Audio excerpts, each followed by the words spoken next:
Okay, so we are on Mishlei 16:15. This is the last of the king pesukim. And as usual, we'll interpret it on its own. If need be, we can look back, but we haven't had to do that lately, so I think we'll just take it on its own. Okay. Be'or pnei melech chayim, not melech chayim. Be'or pnei melech chayim, uritzono ke'av malkosh. Who wants to try translating? It's not an exact translation, but you can, anyone if anyone wants to try. If not, I'll do it. Okay, so yeah, go ahead. Yeah. In a light, the countenance of a king is life. I don't know. Okay, yeah, so that's pretty good. I'm just trying to think about it for 1 second. In the light of the countenance of the king is life. Is that what you just said? In the light of the countenance of the king is life? You're muted again. Yeah. Okay. In the light of I'm going to say, in the light of a king's countenance is life. Urutsono k'al malkosh. And ratzon is like we had before, with several meanings. And his will is like. Yeah. So I'm going to go ahead and prioritize favor. So favor, will, or desire is malkosh. Like a cloud. I don't know what malkosh means. Yeah. Malkosh is one of those words that we say in the Shema that I always forget which one's which. Anyone know what malkosh is? Okay, so malkosh is the late rains or the spring rain. Okay, is like the late rain, or like a late rain, I guess, like a late rain. Okay. It says important as strengthening and maturing crops. Okay, so I guess that's important to know, meaning that the early rains are the things that get the seeds starting to grow, and then I guess they need more what do you call more water later on to strengthen it. I'm just going to assume that. Okay, so we have Matzudas ציון who says malkosh is kein nikra hamatar hamuuchar kmo yoreh malkosh, like we say in the Shema. So that's the late rain. Okay, so that's not adding anything new. Sadigon says, so there's no translation of Sadigon here, but in Emunus Videos 2:10 he translates that panim hamurkan inyan raton. So he says that panim, the face, it means the same thing as raton. So in the light of a king's favor, will, or desire. Okay. Was there a hand that was up that just went down? No, I was just fixing something on my computer. Okay. Okay, so then the Targum says Benhora de Farsofe de Malka Chaye Vitzivione Hech Anana Bivriusa. So I looked up Anana Bivriusa, and I think it just said Bivriusa is in its brightness. But I don't know what that means, and I think we have enough on our plate, so I'm just going to go ahead and ignore that for now. Okay, so I don't have an R-score on me right now. I'm not at home. So the Koran Jerusalem Bible says, in the light of a king's countenance is life, and his favor is as a cloud bringing the spring rain. Okay, so that's like what we have. Well, I guess they say in the light of a king's countenance is like, oh yeah, that's what we have. Okay, fine. All right, so that's pretty much the same as ours. The JPS, so I chose this even though it's not the literal translation. The king's smile means life, because there is an idiom in Tanakh Hebrew and Rabbinic Hebrew of like panim meiros, like a lit up face. Like we say Birkas Kohanim, Ya'er Hashem panav elecha v'yikunech, may Hashem illuminate his face towards you and be gracious unto you. So lighting, face, a lit up face means you're smiling. Like I don't know if we have an English term for this, but if anyone who's read any of the Harry Potter books will know that they always talk about Hermione's face was beaming. So beaming is like the thing that it's trying to convey. So light, happy face. So the king's smile means life. His favor is like a rain cloud in spring. So I'm going to keep that. Refer says it as a like, may it be type thing. Let the light of a king's countenance mean life, and his goodwill will be as a cloud of rain. So this does not seem like a literal translation. He's almost taking it as like an if then. If you have the light of the king's countenance, if you make it mean life, then his good, what is his good? Okay, this is just not a literal translation. Alter says, in the light of a king's face is life. Oh, and I forgot to, and his pleasure is, I typed this on my phone. Give me 1 second. Like a cloud, his pleasure is like a cloud with spring rain, is like a cloud with spring rain. And I'll just clarify here that pleasure here is being used in the archaic sense of like his will. All right, I'm going to go ahead and move these up because I don't think we're really going to use them. Let's just focus on the simple translation here. Okay, what are the questions and problems? Yeah, Alex. So I have one question, being why all the like natural imagery and nature imagery? That's a good question. What's the deal with the nature imagery? So light and rain cloud, a spring rain cloud. Yeah, that's good. What does this add? So we'll just ask the question that's kind of based on here is what are these metaphors? Or I guess what do these metaphors signify? What do these metaphors signify? Yeah, Alex? Oh, is that from before? Sorry, it's from before. Yeah, that's fine. Yeah, Ariel? Yeah, well, what's the two halves of the pasuk, or like what? Yeah. You know. What Also, like, is what was the previous pasuk again? Yeah, well, yeah, that's actually a good idea. Let's look at the previous pesukim really quickly just to get our bearings here. Okay, so we're gonna look at the whole cluster. So we have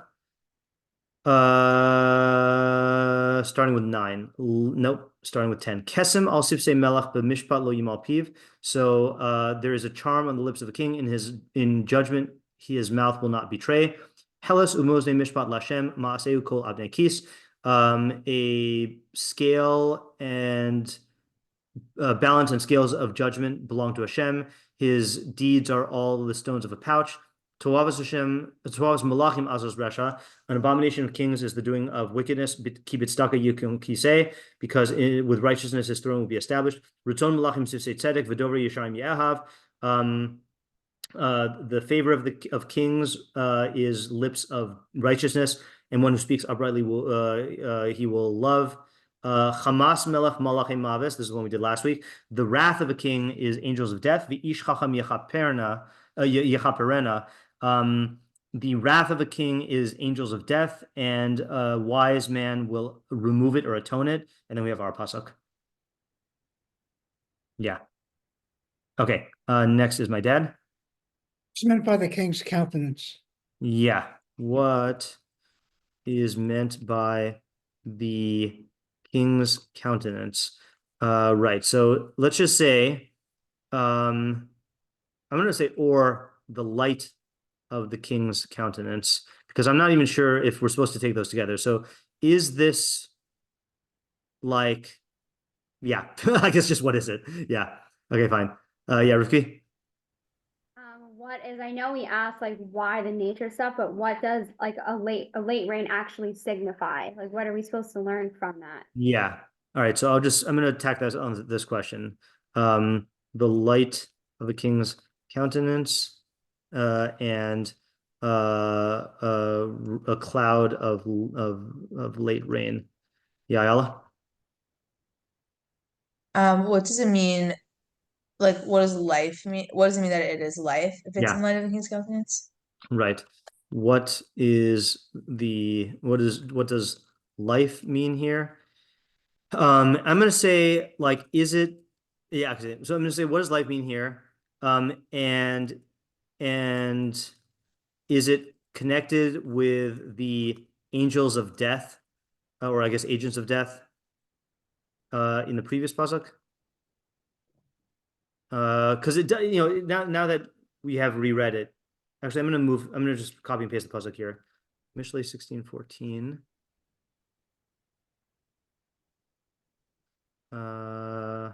Yeah, let's just keep this pasuk handy. Actually, what I'm gonna do, yeah, I'll put this pasuk over here, and I forgot to type the pasuk into the chat, so let me just do that really quickly. Chat. By the way, I'm not on my double monitor system, so I don't have the chat, so I'm not going to see anything in the chat. Yeah, Alex? The classic question of who's the audience, and also like what's the hava mina? Yeah. I forgot to type out the rest of this question.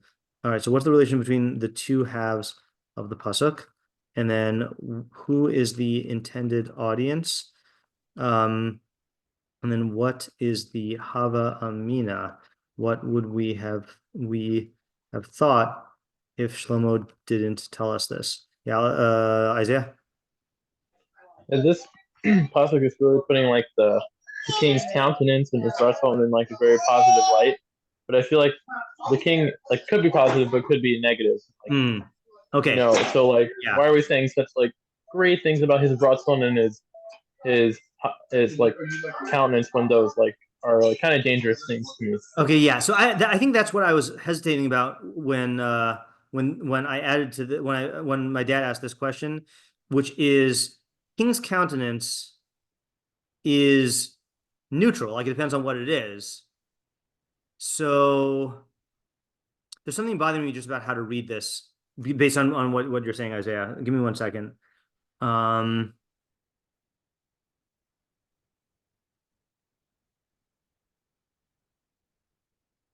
right, for now I'm just going to tack on like how do we reconcile the upbeat positivity of this pasuk with the other pesukim, okay, like the previous one, like 16:14, about how dangerous a king's countenance can be. Yeah, I'm having a hard time formulating this question. I feel like there's a better question there. Yeah, Rifki. Hold on, just 1 second. Just 1 second. I think my mom actually. Okay, yeah, Rifki, start again. So I was saying in terms of his ratzon, I know that we have like literal translations, but is it his will like for in general? Is it just a specific thing? Yeah, that's a good question. So let's actually I'm going to put that into our what's the decision-making scenario question.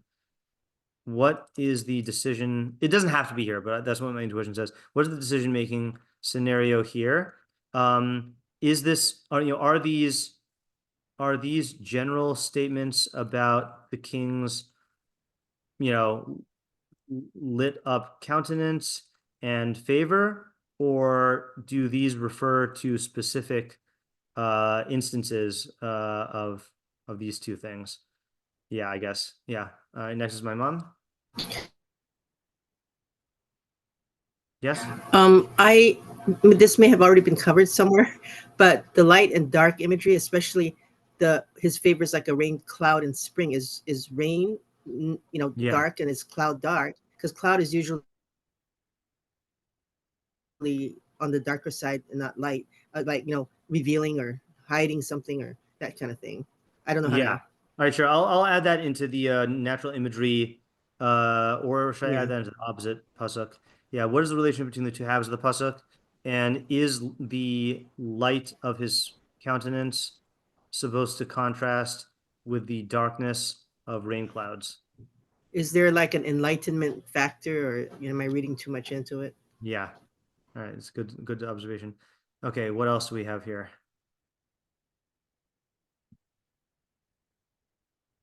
I feel like that's kind of it in terms of the questions. Maybe one question also is, yeah, I'll ask one more question, which is how do we understand the preposition in the first half? And what I mean by that is, in the light of a king's countenance is life. Okay, meaning like, in what sense is the life in the light of the king's countenance? Right. I feel like there are more normal ways to say that. Like, just say like the light of a king's countenance brings life, not like it's in there.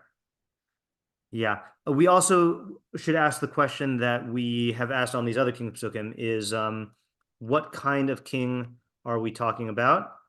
So basic level is it human, God, or both?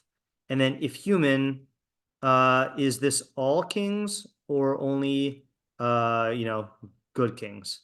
And then and how, I guess, how absolute is this statement? I.e., is it always true, or high probability, or specific scenario? Okay. Anything else? Yeah, Ella? It seems, I mean, I see how there's like different nuanced terms in this pasuk, but it seems. Connectivity issues? Oh no, do you hear me? All right, well, oh, there you go. I can see you now. You hear me now? I can hear you now. Okay. So I was saying, I think, like, I see that there's nuanced terms in this pasuk, which like may add ideas, but it seems to me if light is taken as like the positive side of the king's countenance, that it's a pretty obvious idea. So I guess like, Yeah. what is this pasuk adding? Right. In fact, I also feel like we had in these previous pesukim couple things that we see that the king likes, which is lips of righteousness and upright speaker he'll love. And so I feel like the implied, like the implication of this is, and that's a good thing. So now we have another pasuk that says, if the king likes you, then that's going to be beneficial. Like it seems to be, yeah. All right, I'll put that question. That's a good question. So, let me put this here. Okay, isn't it actually? I'll put this in the Havmina question. Okay. Alternatively, isn't this obvious? Isn't it obvious that if a king is happy with you or favors you, then your life will benefit? Yeah. Okay. Next is my dad. Yeah, the word life, I feel like it raises a question. Could you be more specific? I mean, like Right. what? Yeah. Okay. So what does life mean here? So I'll just flesh out this question here. Is this, literal life as opposed to death? Is it, a good life, which includes all good things? Is it, is it up and down like some lives? right. I was also gonna say, is it a truly good life with a capital G? Yeah. Okay, let me paste these into the chat and then we'll start our thinking here. Yeah, I did not have time to prepare this to even like really look at the meforshim this time. I just had time to copy and paste them. So we'll have to see where this goes. Oh, is this too much? What about this? Ugh, no, foiled again. Okay, there's that. And then this. Okay. All right, let's take our thinking minute and I will be right back.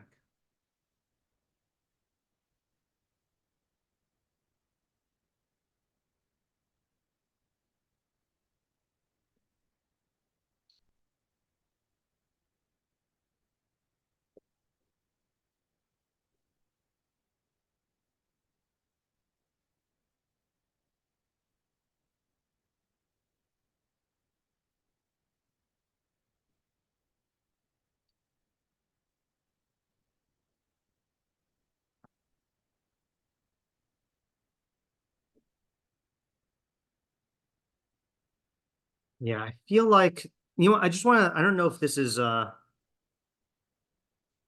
necessary. I feel like we need a little bit more context about late rains, spring Bible.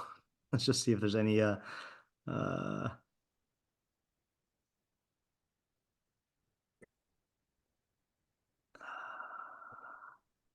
don't know if it's going to be reliable stuff. All right, never mind. we'll use what we have here. Okay, yeah, let's start with Alex. So my head kind of immediately went to an idea of like delayed gratification, where you would think being in the king's favor would get you these immediate gains in the here and now, but the idea of late rains potentially could be something about delayed gratification, how like, later gains are more strengthened and better for like long-term growth. Okay, that's interesting. Okay, so one might think, Ooh, okay, I like this idea. Okay, so one might think that the king's favor is going to yield immediate benefits, but in reality, the type of benefit is longer term, which ultimately is better for your growth. Okay, so let's elaborate on this. First, before I just want to ask you, do you have a way that you're reading the relationship between the two halves? Because when you said that, then I thought of something, but did you have something in mind? Um, yes and no. I mean, to me, kind of the idea of like the king's countenance and light. I mean, obviously the metaphor of light is important for growth, right? Yeah. But to me, it kind of immediately kind of came into the idea of like when you are in the favor of someone in power, there's this feeling of like, oh, I'm getting all these benefits. And in the case of someone who has genuine power and not like, say, your boss, let's say like an ultimate person in power. Yeah. Um, Oftentimes if you don't have those gains immediately, you may feel like, oh, their power isn't meaning anything because I'm not seeing gains now. Yeah. Which is kind of like a fool's errand in a way. Yeah. Because yeah. No, go ahead. Yeah, it just to me kind of made sense in the regard that like oftentimes people will sour on somebody if they don't feel like they're gaining a benefit now, but Yeah. it's more about thinking in the long term. Okay, so what I maybe I should be more clear on my question. I mean, I think you did elaborate on your idea. What I was asking about is the first half does sound like it's talking about sort of an immediate thing, whereas the main idea according to you is the second half. So what I'm going to suggest here, and you tell me what you think of this, is accordingly, this pasuk should read like Sadigon, which is in the light of a king's favor is life, but his favor is like a late rain cloud, a cloud of late rain. Meaning that the first half is acknowledging the feeling that people have, which is a reality, but the way that they feel the reality is going to come about is not the way it's actually going to come about. And if you realize that, then you'll be able to take advantage of it in the way that you're saying for growth. Yeah, I think that's really succinct. Okay, that's good. So now my question is, can we come up with an explanation for why this is the case? You know, because I think it does seem to be the case. I actually have an easier time applying this to Hashem than to a human king. Um, but I'll take examples from either examples or explanations. Excuse me, explanations for why this is the case. Well, I kind of thought along the lines of what Isaiah was saying before about like his countenance not necessarily being a good thing because Yeah. Human kings are fickle and like if you are in their kind of radar, that can turn sour very easily. Yeah. And it's very human to kind of want those immediate gratifications. And when you don't get them, to be like, oh, actually, he's not a good king or something of that regard. Right. And when you change your attitude in that way, because you don't see as immediate benefits, it's kind of bad for the long-term gains of your life. Right. Okay. Yeah. So don't let your expectation of immediate pleasure, taint your view of the king. Okay. Meaning if you have this idea, then you'll still continue to, see, I think just to maybe the most direct benefit, don't let that taint your view of the king, or else it might make you stop acting in a way that is that grants you his favor. So yeah, the question I was asking though is not what makes this the case in terms of a person having this attitude. I'm saying like what makes the king's favor express itself later rather than immediately. I don't know if that's a question we can answer in a universal way. Yeah, Ayala? I think because the king is dealing with like the entire system, so has to think on a much bigger picture level. And so even if he's working for you, he has to take into account so many other factors. So it just takes time to like Yeah.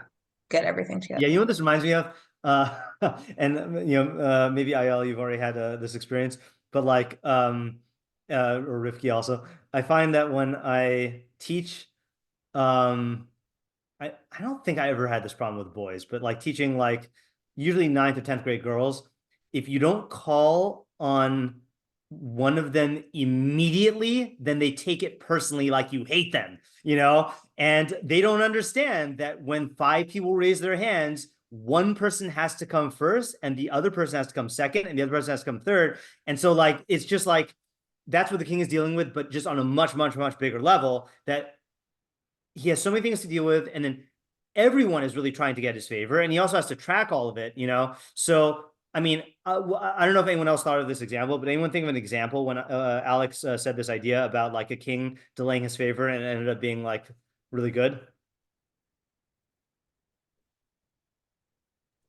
For me, I kind of, I was going to say Purim specifically. Yeah, exactly. Yeah, Mordecai, right? Is like the king, the king wrote, or I guess it was written down what Mordecai did, and the king didn't get around to it until much later, So the king is dealing with the entire system and many people who are trying to win his favor. And not only is this is it impossible for the king to reward them all immediately, but that might not be the judicious thing to do. Instead, it makes sense for him to, reward loyalty in a strategic way.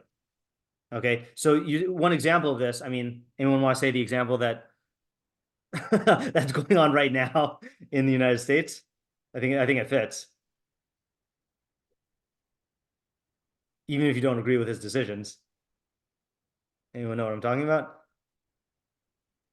I think so.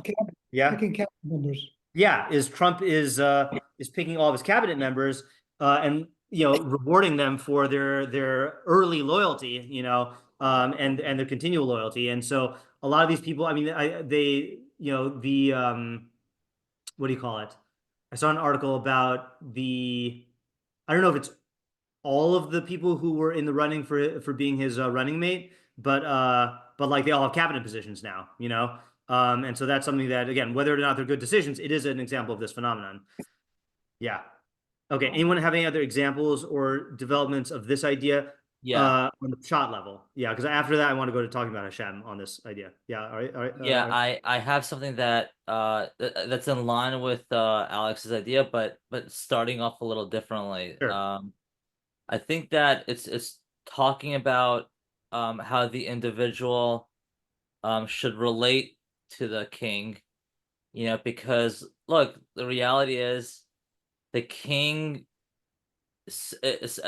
for whatever reason may or may not be able to reward you immediately, so you should not feel insulted. That's like Alex's idea. Yeah. But you should look at the actions that you do and how that affects the melech. If it's for positive, you'll know that, like, through his facial expressions, and that should be good enough for you. Yeah. You shouldn't, like, I don't know, rebel against the melech just because you don't get anything out of it. You should recognize that there's, Right. So this reminds me of an example. I mean, this is a much, much, much larger example that applies to a lot of Mishlei. But the term that we use in Magic the Gathering is you should not get trapped into results-oriented thinking. Results-oriented thinking meaning where you judge the decision based on whether it gave you the results that you wanted. Instead, you should look at, was it a rational decision? And you can make a rational decision and then it just happens to not work out. But you should focus on the decision itself. And so with the king, you should focus on what can I do that will win the king's favor, and not evaluate or second guess the action based on whether he gave you a reward immediately. I'm just going to write this down. Don't second guess if you make a decision that is calculated to win you the king's favor, don't second guess yourself if he doesn't reward you immediately, because that's not how the king's rewards work. Okay, so now let's apply this to Hashem. Okay, how can we apply this to the King of Kings? Okay, I think this is actually easier. Yeah, Rif, you want to say? Yeah, I was gonna say I actually use this all the time when I'm speaking or teaching. That Yeah. example, I feel like you say this about like the vending machine. That like I think we have this notion that like, oh, like if I do what Hashem wants and like I do this mitzvah, then I'm eventually, you know, not eventually, like we expect it to be very immediate because that's just how we are. And the idea is like it just doesn't work like that, and we don't have a full understanding of like Hashem's systems and how things are supposed to play out, just because we don't, and we're human, but God does. So we have to we shouldn't think like, oh, well, you know what? I did this mitzvah one time and I didn't get the result that I wanted, but we're not working within the system that we want. We're working within God's system. So we have to that like we should still be striving to do the correct like actions in line with his will, because that's still the best thing to do, even if we don't see the results, you know, right away. Yeah, that's really good. Yeah, in fact, the exact phrase that comes to my mind is from the Rambam when he's talking about serving God out of love, or lishma. I forgot which one. He says, "Ha'ovid me'ava," someone who serves God out of love, "osik bator of mitzvos v'holach b'nesivos ha'chachma lo mipnei davar ba'olam." So he is involved in Torah and mitzvos and walks on the paths of wisdom, not because of anything in the world. Lo mipnei yiras hara, not because of fear of harm. Lo kidei lirasha tova, not in order to inherit the good. Ela ose ha'emes mipnei shehu emes. He does what is true because it is true. V'sof hatova lavo bichlal, and in the end, the good will come of its own accord. Okay, so and it's in the end, you know. So, rather, a person should follow Torah, mitzvos, and chachma, because they are good, and you know, knowing that the good will ultimately come from living such a lifestyle, and he shouldn't expect a payout, nor should he get discouraged when there's no immediate reward. And I think this is really where Alex's I think the reason why I thought of this immediately is because Alex's interpretation of the mashal is, I think, fits in really well here also, which is that moreover, the rewards that come from living according to Torah are not calculated to give you a spike in pleasure. Okay, they're calculated to foster your long-term development as a creature. Okay, you know, like the late rains in spring. Okay, I mean, late rains in spring are facilitate. Actually, it's a very good mashal. You know, these rains bring to complete fruition the growth that has already taken place. Okay, so that's really what Hashem's rewards are, and that's the whole purpose of not the rewards in Olam Haba, but the rewards in this world, or the blessings in this world, they're facilitating rewards. They are given to you so that you can be involved more in the things that are objectively good. You know, so it's a really, really good mashal. And that is true life. I mean, that is the life in the pasuk. That works out really well. Okay, I really like this idea. Anyone have anything else they want to add to this one before we go on? Oh yeah, Ayala, sorry, I don't have my full monitor, so I didn't see the yeah. Yeah, all good. It just reminds me of the Mishnah on Pirkei Avos that I think we did maybe last year about like, or the year before about the, I forgot exactly what it was, but like the supermarket, I think, or something like that. About how like eventually you're gonna walk out and see, and like everything will come together, but during it you're just like putting stuff in the cart or whatever. You don't really know. Yeah, let's see if I can find it, and if I do find it, we'll see if we can make sense of it. But you know, it does sound like it. Hanus. Yeah. Hu Haya Omer. This is Rabbi Akiva, I think. Yeah, Rabbi Akiva would say, Hakol nasum be'eravon. Oh, this is gonna be hard to translate. Let me just see if I can get the document. I need to look at what number it was. Avos. Sorry. Avos 3. What did I just say? 18.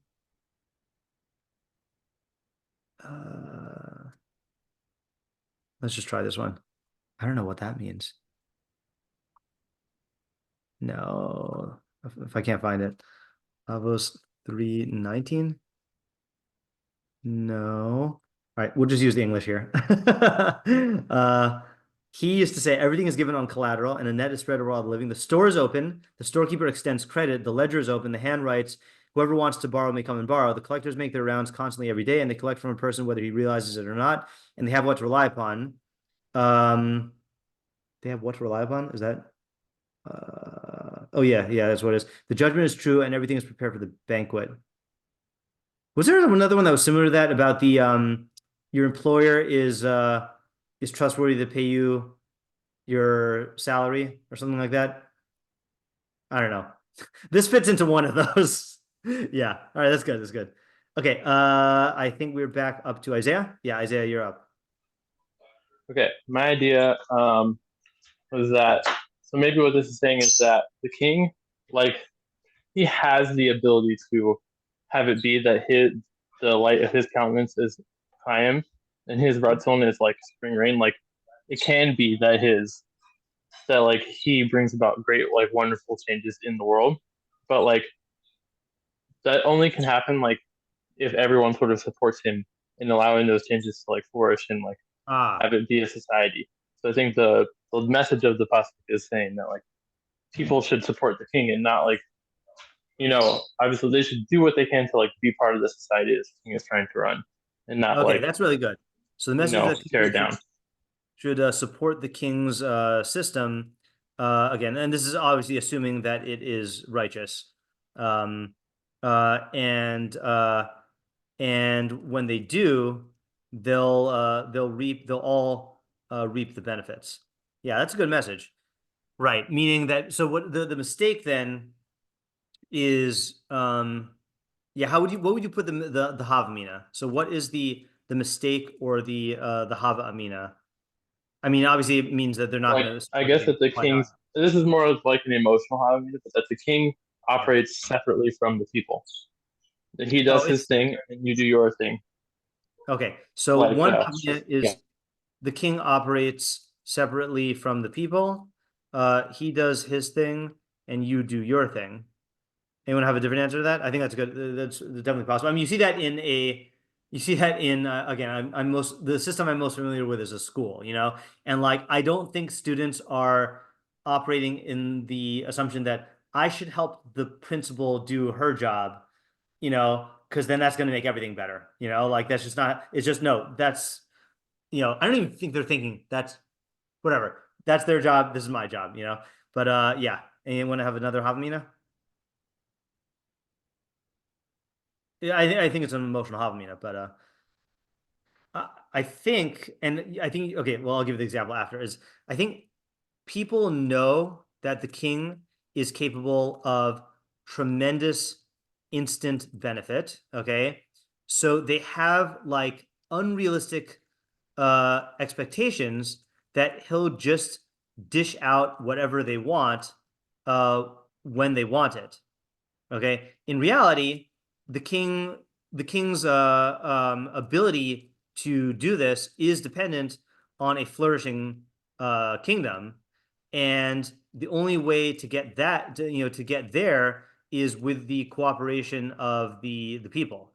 So I think this is seen in the United States presidency, is that people, whatever candidate they want, they just want them to just do a bunch of stuff like magically with their powers, and that's just not how governments work. Even governments that have absolute power need resources, and the resources come from the community. And so, like, even if they did do something like that, like if you're going to pull an Achashverosh and throw a 180-day party or whatever, then it's gonna, your resources are going to run out.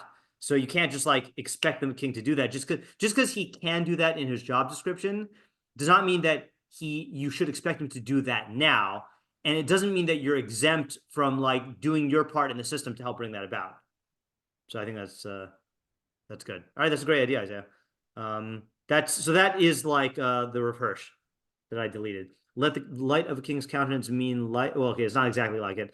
Let the light of a king's countenance mean life, and his good will be as a cloud rig. I think you could read your idea into the reverse, but your idea stands on its own, so I don't need to force it.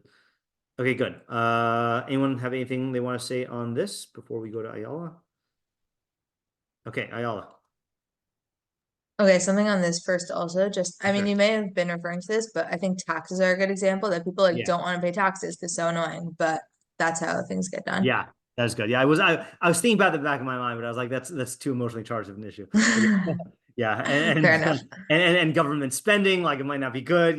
We could talk after Elon Musk, does away with all this stuff. Okay. And then, yeah, then my idea was about, it's not, I think it's a chazal of like, tase ritzono kirtzoncha, or ritzoncha kirtzono, that like, you should make your will like Hashem's will, or like a king's will. So that way he'll do it like your will. So that, like, pretty much kind of like how to pitch ideas to the king, or like whatever you want, you should make it in a way that aligns with the king's interests. So that way he will support your idea, and specifically like the mashal of life and rain, I think is because like what you want to make happen, like create or like give life to or whatever, the king has the power to do that if you present it properly to him. Okay, that's good. Let me just, I can never get the order either.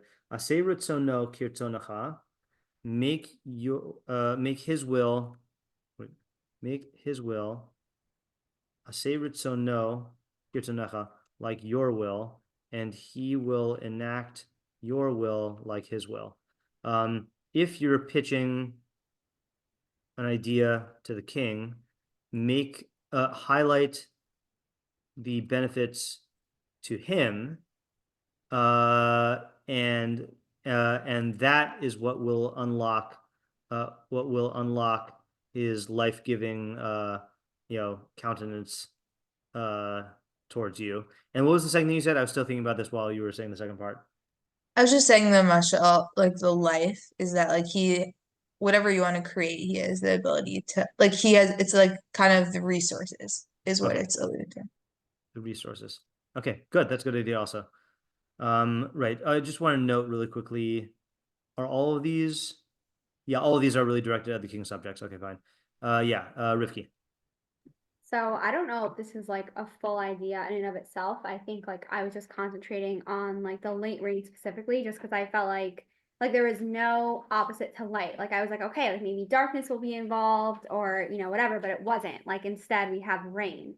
So I was thinking that, and maybe this is like similar to what Alex was saying, I don't know.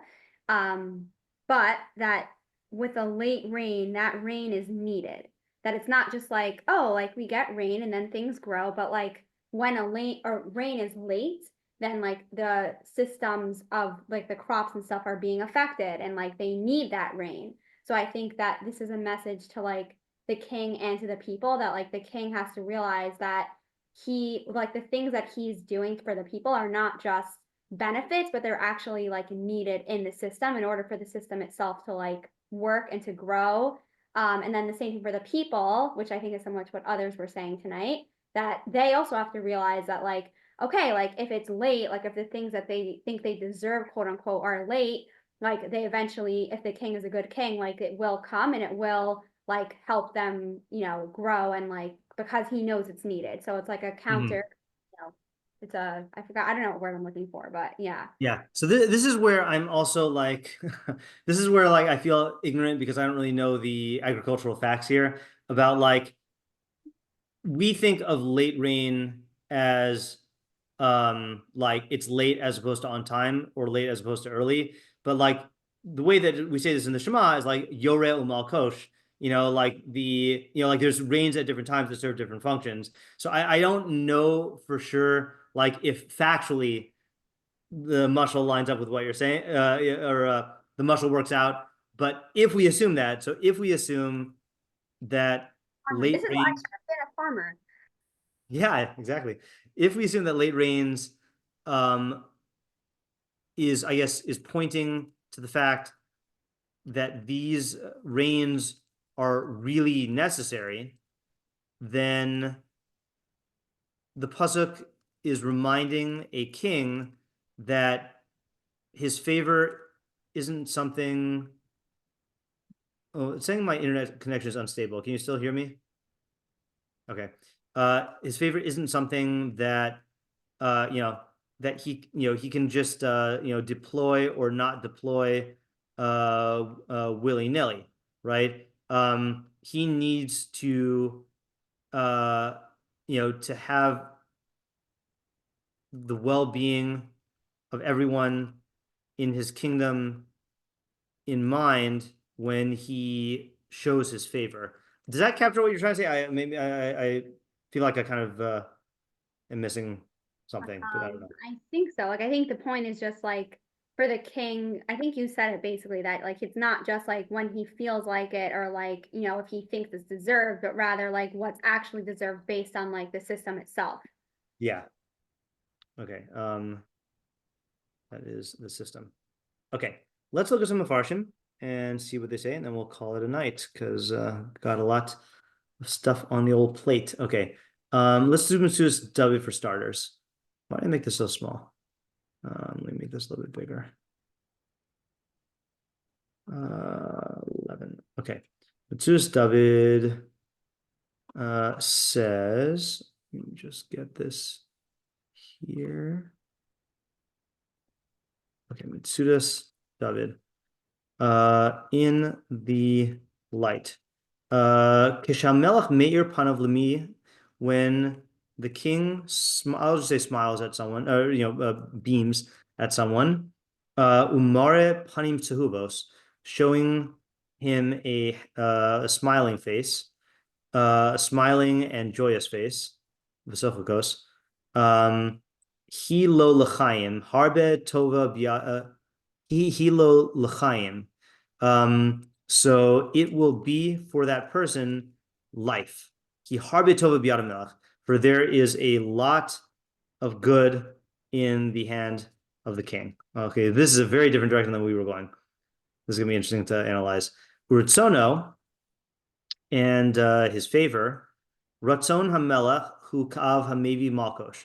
The favor of the king is like a cloud that brings late rain.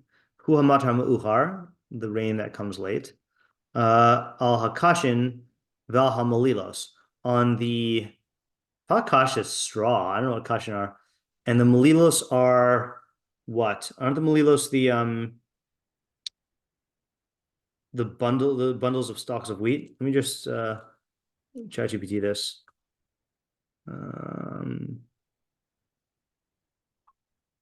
Please translate this. Hard stalks and ears of grain. Okay, I don't know what that even means. Anyway, on the hard stalks and ears of grain. Okay, so the question is, what is the main idea here? I mean, the focus is he's taking life. We were all taking life as like objective benefit. He's taking life as like people say in the Jewish world, it's a real machaya. Like it's like it makes you feel like a good feeling.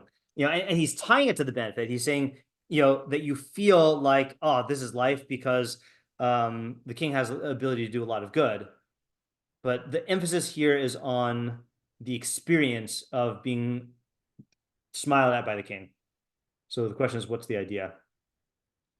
And will we even be able to get the second half? I mean, I don't really know. But let's try. Sorry, not the thing, the king. Yeah, Ayala? This reminds me of something you mentioned recently about the president in the book that you were reading about the student that he like embarrassed. The same thing. Yeah. But just that the king has a lot of power. And like even let's say maybe the end one, the late rains, is that like something which seems like it's not blooming, but the king can like give it a word of encouragement and it could really transform a person's life. Yeah. Okay, that's good. All right, so let's start off with that. So so like the anecdote from Truman about the effects of a king's words on a regular person, the king has tremendous power to lift someone up merely by smiling.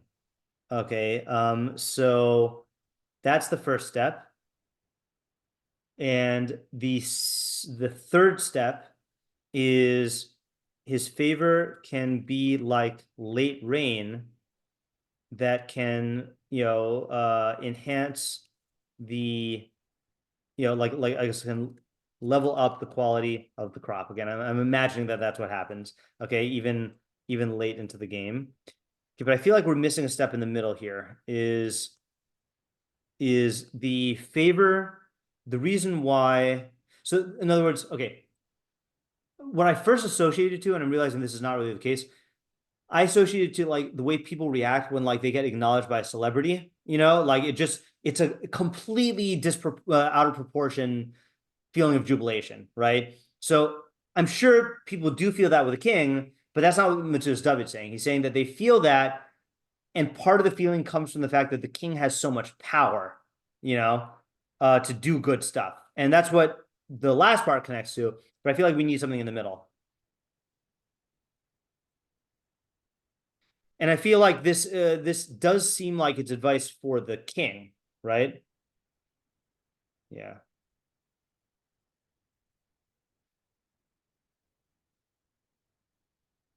I'll tell you what this actually reminds me of. Okay, who's on here besides, okay, my mom and Isaiah, I know, watch the Great British Baking Show. I don't know if anyone else watches the Great British Baking Show, but there are two judges. There's Paul and Prue, and Paul is this like kind of intimidating. I mean, they're all British, obviously, but Paul is this intimidating guy, and so there's this thing that he does where if they do, so they always give feedback, and it could be from bad to good or very good. But then there's a thing that he does. So his name is Paul Hollywood, and they call it the Hollywood handshake. And he'll shake their hand if it's very good. And like you see how much these people like are honored by it, and like it gives them encouragement that they're a good baker, like even more so than like there are people who will say like, I don't care that like I got out in like the second round, I got a handshake, like so the reason I'm bringing it in is because I think maybe what it's saying is that the king should know that he has this power and direct it towards like and follow through with it. Meaning, okay, let me just type this out. Okay, so the point of the pasuk is that the king should know that he has this great power and should be careful not to misuse it. I don't mean like for evil, but like by let's say like overuse it or not follow through when the person gets the expectation of great benefit. Like there are things that a king can do that can tarnish this, and he has to be aware of that. Like, for example, I remember one time a parent told me the parent's daughter was very quiet. So like I could never really tell what she was thinking. And then I think it was a parent-teacher conference actually. And then the parent told me, my daughter was concerned about like this paper that she wrote, but Rabbi Schneeweiss gave feedback, but you gave feedback and said that it was very good. And she said, and Rabbi Schneeweiss wouldn't tell me that it's good if it wasn't good, and it's true, I wouldn't, but it reminded me that like one of the things is that like I do get very excited and enthusiastic about what students say, but I can't let that enthusiasm make me like endorse an idea that's not good or like make them think that they're right when they're not, like it carries a lot of power, and I have to I have to keep the message pure and not like tarnish the brand really, like the king has to not tarnish his own brand in wielding his power because it's so powerful, yeah. So that can mean different things, right? Like there's another example of this is like, I mean, again, I'm sure some people see this in real life. It's not the life I live, but like you see in like movies where there's like an employee that's been working for many years, and like the boss keeps on coming over and saying, you're doing really great, like you're better than ever, and the employee thinks that they're going to get a raise, but then they just keep on getting strung along for like years, and they just never get a raise. Like that's an example of this also about what not to do. Okay, that's good.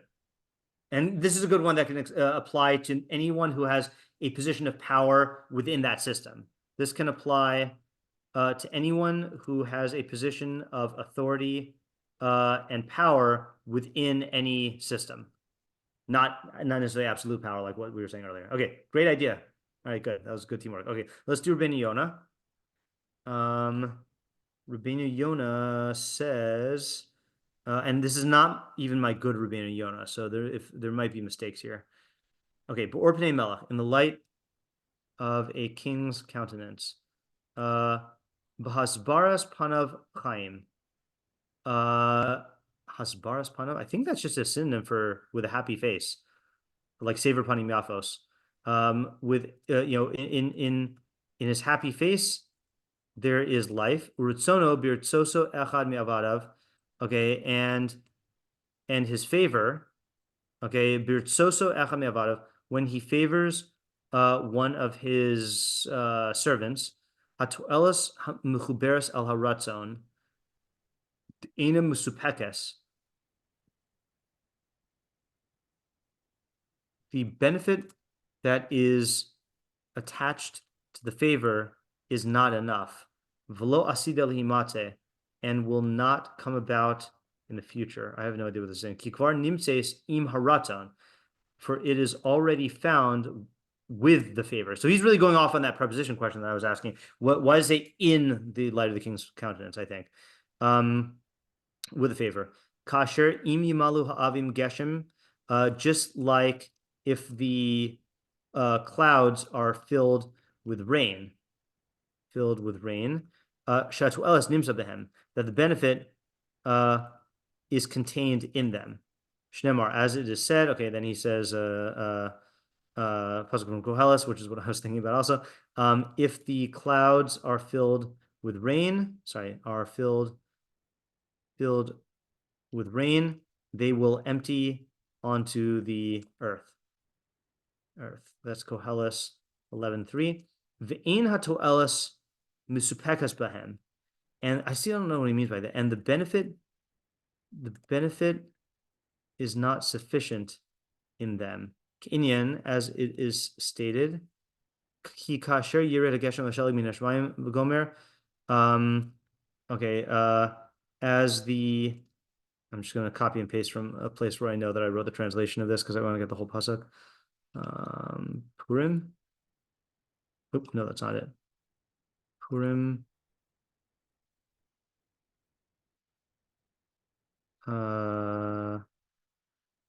Snow. Yeah, there we go.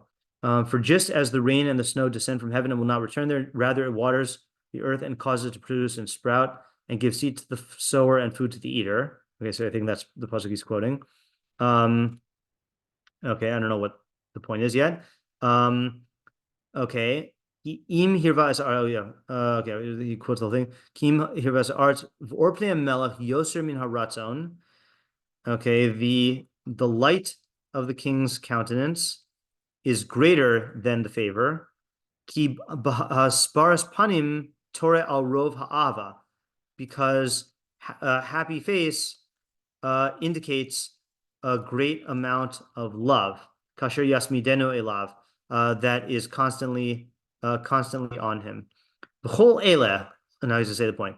All these lilmod godel malas drishas rezon Hashem are to teach the greatness of seeking Hashem's favor, ulachachnis davar b'leiv basar v'dam, and to instill this in the hearts of people. Me'asher tireh kigam malche ha'adama inyan nichbad v'titrach v'tishtad lignos. It's like we said a couple of weeks ago. Instill in the hearts of people by pointing out how beneficial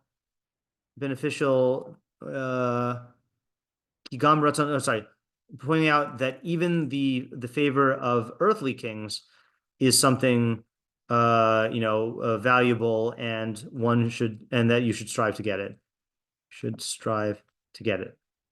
Okay, let's put this together now. Okay, so first of all, he's saying that the light of a king's countenance is different than favor, and it's greater than favor. Light of a king's countenance means that the king is happy to see you. Favor could just mean that he favors a particular person. Okay, so that's that. And then he says that the favor is like a rain cloud where the benefit is going to come, but it's just a question of when. That's actually something also that's good, that fits in with Alex's idea, that a rain cloud it's gonna rain at some point. It might not be on you, where the rain cloud is now, but it's gonna rain.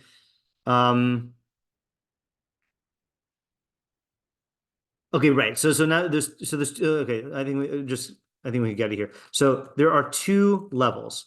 Okay, one, if a king merely favors you, you can be sure that that the favor will yield benefit. Okay, because hold on a second. Now I'm confused.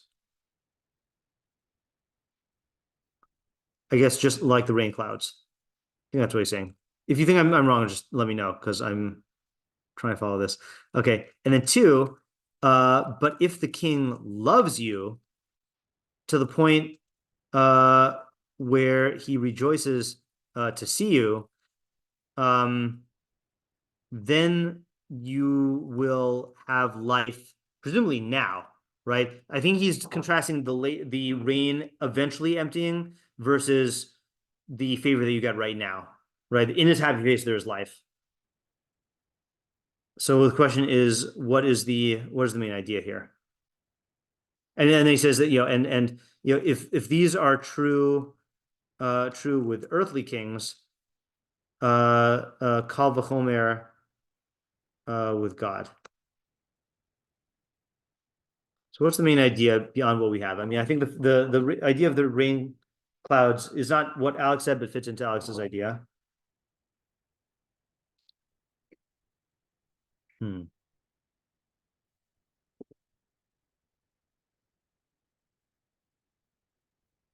You know what? It's funny. I can think of something. Okay, maybe it's because I have parent-teacher conferences coming up, and I just did grades, but there is a category of a student that does all of their assignments and does them well, and knows all the material. And then there's the student that brings life to the classroom through their questions and learning and discussions, So it's always hard when I'm writing report cards. There could be many students who do well and get grades, get good grades. And there's students who do everything that they're supposed to, but there are students who are so those are the students who have my favor, but then there's students who actively make the learning in the classroom better. And it's always a challenge of what do I say on the report cards of the other ones? They do their work on time. In comparison, if you read my report card comments for the students who are excellent, I can't help but just I'm gushing on those report cards. But the other ones, it's okay, they turn all the excellent worker. They're doing, I feel like that's the vibe going on here, that a person might content themselves. A person might content themselves by doing everything the king wants, okay, or being a good employee, okay, or fulfilling all the requirements of someone, okay, and they'll get favor. That favor will get them benefits, but there's a higher level where your very existence is something that the person, that the person in power values, and that will be a mutually beneficial relationship, which you will see immediate benefits from. Yeah, I think that is a higher level. Yeah, so this is like taking Alex's idea, but going like on a higher level. Like the person Alex says the pasuk is talking to is someone who, without the pasuk, would think that, oh, I did this good thing for the king, but he doesn't like me because he doesn't reward me. So level one is no. Recognize that the king's benefits will come to you, but it's going to be like a late rain cloud for the idea that that Alex said. Okay, but then then that person is going to work on trying to get the king's favor. But then there's a higher level where you make yourself a valuable person to the king. And a good example of that, we had two pesukim ago, which was the people who speak righteously and speak the truth. We said that Ritzon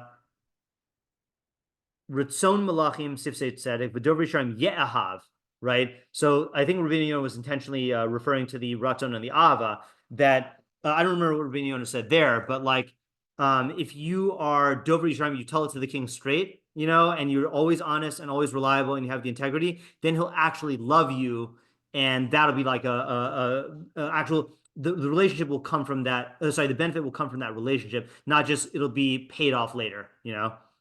Okay, that's good.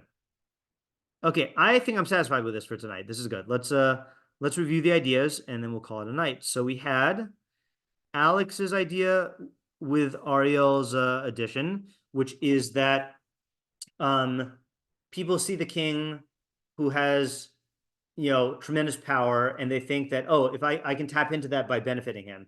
And so they benefit him by doing his will, and then they just don't see any benefit coming back. And so they might give up hope. And the answer is no. The king has a lot of stuff on his plate, a lot of things to strategize about, and the benefits will come, and so you should keep on working to get the king's favor and not get discouraged. But just look at your actions and ask, are you doing things that are going to benefit the king? And just know that the benefits will come. And that's certainly true with Hashem, because with Hashem, then the benefits are for your growth and development, and they're not in the immediate pleasure thing that people crave. And the rewards don't come from particular mitzvahs. I mean, every mitzvah has its reward, but the rewards come from the lifestyle as a whole. So that's what you should keep in mind when serving Hashem. Then we got Isaiah's idea, which is that the king has the ability to grant life and these rain-like benefits, but in order to do that, then the people have to act in line with ways that make them favored by him, because then the system will thrive. The king is the overseer of everything, but the people are the cogs in the machine. I don't want to just reduce people to cogs, but like they have to actually make things happen. And then the kingdom will flourish, and then the king will be able to produce these benefits. And then Rivki's Ayala's idea was that when you are talking to the king, you should calculate your presentation of the benefit in a way that like benefits him and makes his eyes light up, and then that will allow you to tap into the stores of life that the king has in terms of the all the benefits that the king has to offer. Rivki had the idea that that the king has to use his will in a way that benefits the entire system, and realize that things are dependent on him, and like including the timing.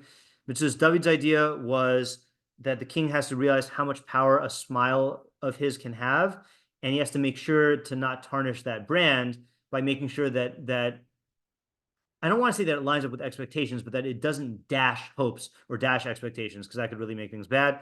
And then the Rבינו Yona, oops, I have to introduce W twice. This is Rבינו Yona. Rבינו Yona's idea is that there's a level higher than being favored by the king by doing everything the king wants, which is beneficial, but it's becoming beloved to the king. And that will give you like this life that is a more continual, what did he say? Tasmid? A rov avakasher yasmidena ilav. You have to be masmid for the king. You have to be constantly, being of use to him and benefiting him. Okay, this is a good cluster. If I were more adventurous, I'd say let's figure out the idea of the entire cluster, but we're not going to do that now. So yeah, Rivki. No, I was just wondering if I can talk to you for a second after. Sure. Yeah. Okay. So let's stop for tonight. Thank you for coming. Next week should be on as planned, and I will stop the recording and talk to Rivki. Okay.